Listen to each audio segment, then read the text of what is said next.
Je te salue, toi qui as fait le choix de faire du temps pour étudier la parole de Dieu. Aujourd'hui, nous voyons le millénium numéro 5.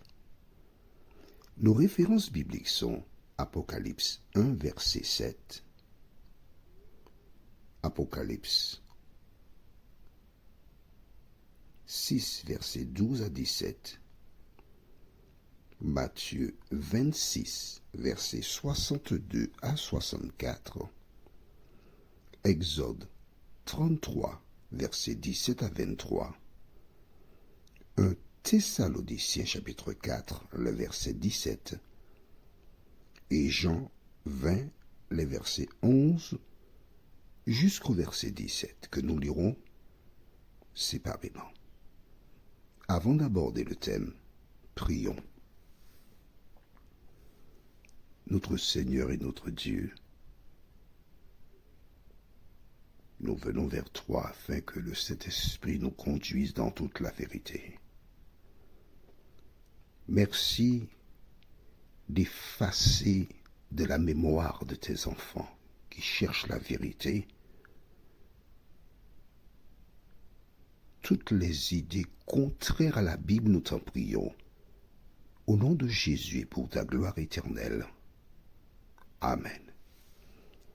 Il nous fallait comprendre l'état des morts afin de mieux intégrer le millénium. Allons au livre de Apocalypse 1, le verset 7. Que dit la Bible? Voici, il vient avec les nuées, et tout œil le verra, et ceux qui l'ont percé, et toutes les tribus de la terre se lamenteront à cause de lui. Oui, Amen. Que dégageons-nous de ce verset? Il vient sur les nuées, donc dans le ciel, tout œil le verra. À un certain moment, certaines personnes ont déclaré que seuls ceux qui ont les yeux spirituels verront Jésus. Mais la Bible te dit, tout œil le verra. Et le troisième point très important, et ceux qui l'ont percé. Ceux qui l'ont percé, de qui s'agit-il? Des gens déclarent que ce sont tous les humains parce que tous, par le péché, crucifient Jésus. Mais c'est faux. Si c'était tous les humains, pourquoi aurait-il tourné cette précision et ceux qui l'ont percé, ceux qui l'ont crucifié? Je t'invite à m'écouter attentivement. Faut pas te perdre. Faut pas te perdre. Écoute attentivement. Jésus se trouve devant les sacrificateurs. Rappelle-toi. On va lire pour que tu comprennes mieux dans Matthieu 26, versets 62 à 64. Jésus se trouve donc devant les sacrificateurs qui ont une mission à remplir, c'est-à-dire le mettre à mort. Et que se passe-t-il? Lisons dans le livre de Matthieu, chapitre 24, Matthieu 26, et nous lisons les versets 62 à 64. Le souverain sacrificateur se leva et lui dit, « Ne réponds-tu rien? Qu'est-ce que ces hommes déposent contre toi? » Jésus garda le silence. Et le souverain sacrificateur, prenant la parole, lui dit, « Je t'adjure, par le Dieu vivant, de nous dire si tu es le Christ, le Fils de Dieu. » Jésus lui répondit, « Tu l'as dit. De plus, je vous le déclare, vous verrez désormais le Fils de l'homme assis à la droite de la puissance de Dieu et venant sur quoi? Sur les nuées du ciel. Ah!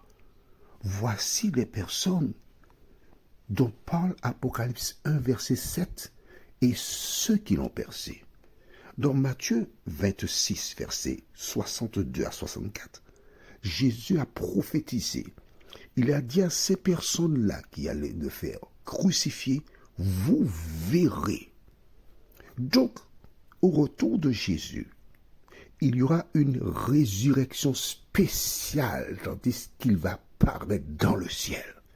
Ces gens, en nous appuyant sur la Bible, tu vois, je ne te raconte pas d'histoire. Tu lis, tu sais lire, tu as compris déjà ce que nous venons de lire. Ces personnes ressusciteront et elles verront Jésus venir. Allons maintenant au livre de Apocalypse chapitre 6. Comment cela se passera-t-il? Apocalypse chapitre 6. Et nous lisons, alors tu entends le bruit des pages? Oui, parce que je tourne les pages de la Bible, c'est normal. Apocalypse chapitre 6, versets 12 à 17, déclare: Je regardai quand il ouvrit le 6e sceau, et il y eut un grand tremblement de terre. Le soleil devint noir comme un sac de crin. La lune entière devint comme du sang, et les étoiles du ciel tombèrent sur la terre, comme lorsque figuier secoué par un vent violent jette ses figues vertes. Le ciel se retira comme un livre qu'on roule, et toutes les montagnes et les îles furent remuées de leur place.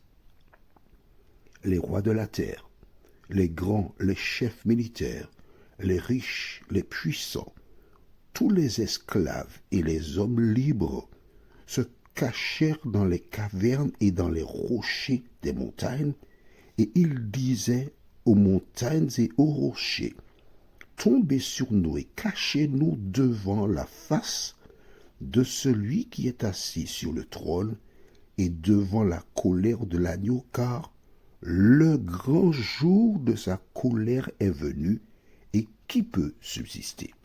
Attention, le livre d'Apocalypse a été rédigé par Jean, et certaines déclarations ne sont pas d'ordre chronologique, mais celles-ci nous comprenons fort bien puisqu'elles s'achèvent ainsi: car le grand jour de sa colère est venu, et qui peut subsister?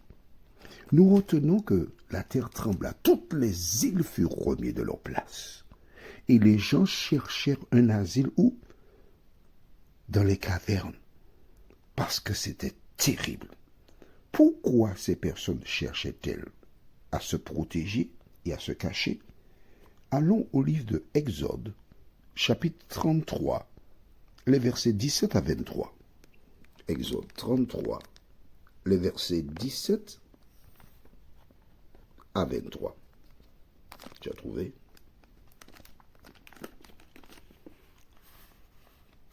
Lisons. Exode 33. J'avais mis un petit papier pour la page qui a glissé, mais j'y suis. Exode chapitre 33. Que s'est-il passé? Moïse était sur la montagne. Il échangeait avec Dieu. Et tandis qu'il s'y trouvait, quelque chose va se passer. Lisons à partir du verset 17. L'Éternel dit à Moïse: Je ferai ce que tu demandes, car tu as trouvé grâce à mes yeux, et je te connais par ton nom.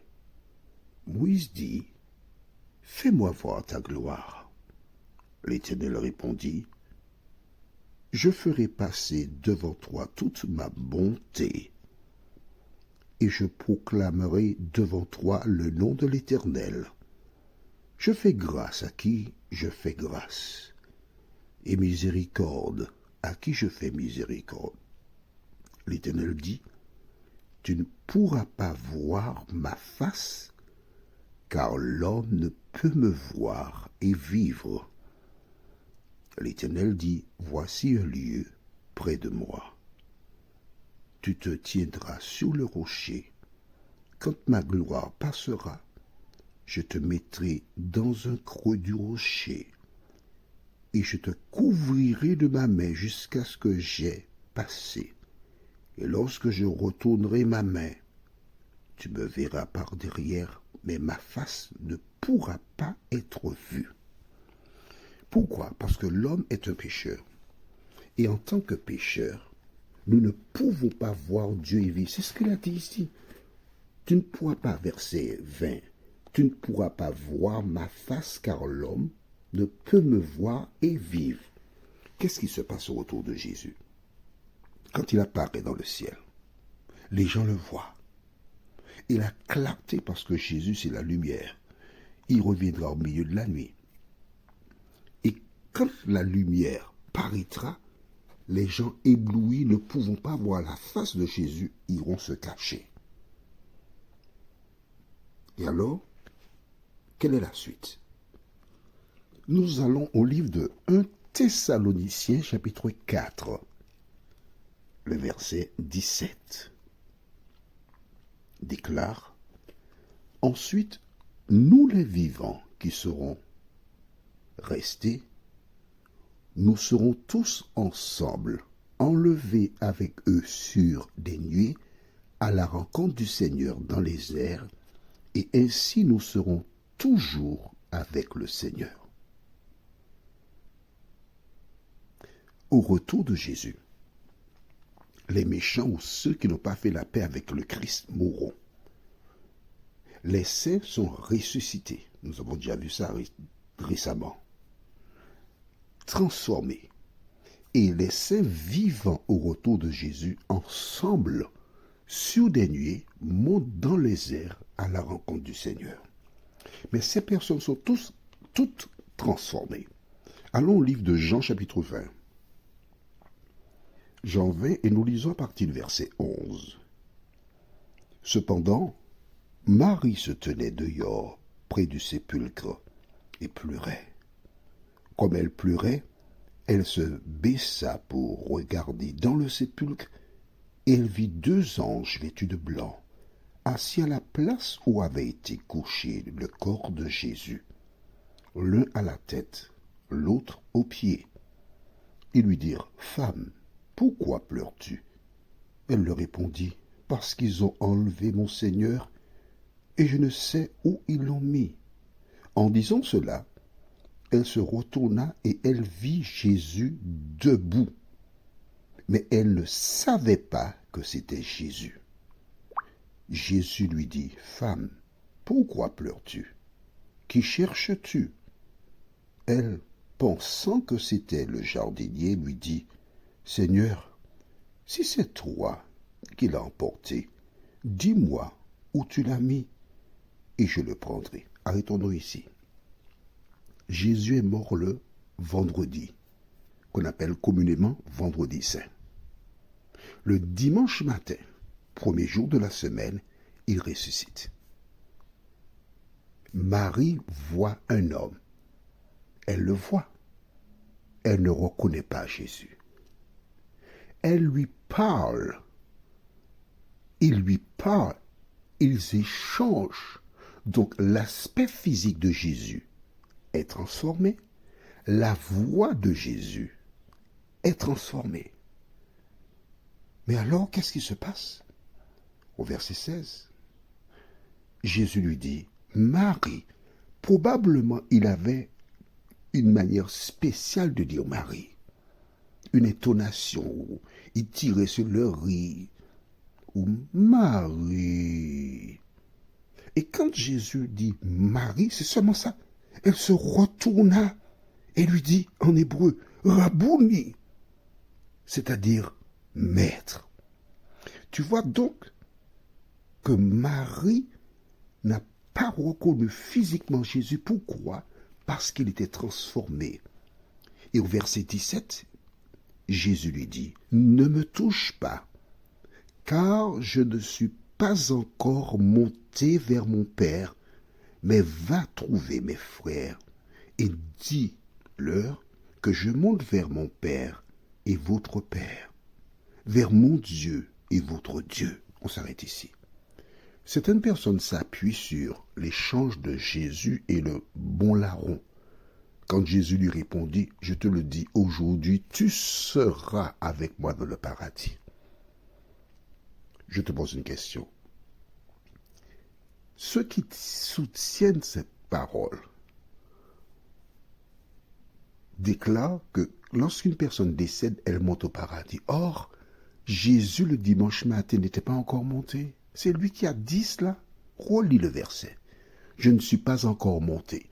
Donc, quand une personne décède, elle est dans la tombe, elle attend le retour de Jésus. Prions. Notre Seigneur et notre Dieu, merci pour la parole. Cet esprit permet que tes enfants écoutent encore une deuxième, une troisième. Et celles et ceux qui ont un souci quelconque, qu'elles prennent leur téléphone et qu'elles envoient un message par le biais de WhatsApp, parce que tu désires une seule chose, c'est que tes enfants soient sauvés.